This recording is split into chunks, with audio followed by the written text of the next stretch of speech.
আপনি কি জানেন কফি শপ বা এয়ারপোর্টে যে ফ্রি পাবলিক ওয়াইফাই আপনি কানেক্ট করছেন সেটা আপনার জন্য ফাঁদ হতে পারে। মাত্র কয়েক মিনিটের মধ্যেই একজন হ্যাকার আপনার ফোনের পাসওয়ার্ড, ব্যাংক ডিটেলস এবং ব্যক্তিগত মেসেজ চুরি করতে পারে।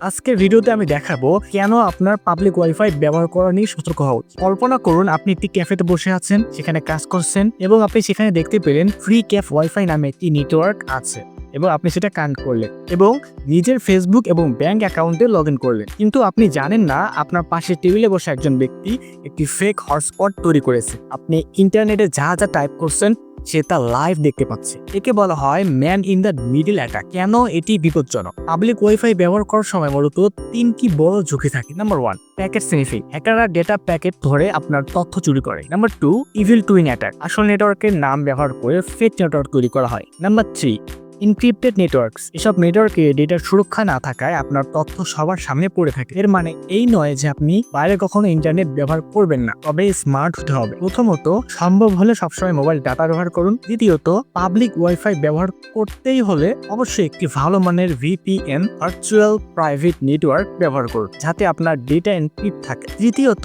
পাবলিক নেটওয়ার্কে কানেক্ট থাকা অবস্থায় কোনোভাবেই ট্রানজ্যাকশন বা সেন্সিটিভ অ্যাকাউন্ট লগ ইন করবেন না। ইন্টারনেট দুনিয়ায় ফ্রি বলে আসলে কিছু নেই। যেখানে ফ্রি সার্ভিস সেখানে অনেক সময় ব্যবহারকারী নিজেই পণ্য হয়ে থাকে। তাই সচেতন থাকুন এবং নিজের ডিজিটাল লাইফ সুরক্ষিত রাখুন। আপনার পরিচিত কেউ যদি নিয়মিত পাবলিক ওয়াইফাই ব্যবহার করে, তাকে এই ভিডিওটি শেয়ার করতে পারেন। আর টেকনোলজি ও সাইবার সিকিউরিটি নিয়ে আরো কন্টেন্ট পেতে আমাকে ফলো করে রাখতে পারেন এবং সাবস্ক্রাইব করে সাথে থাকুন।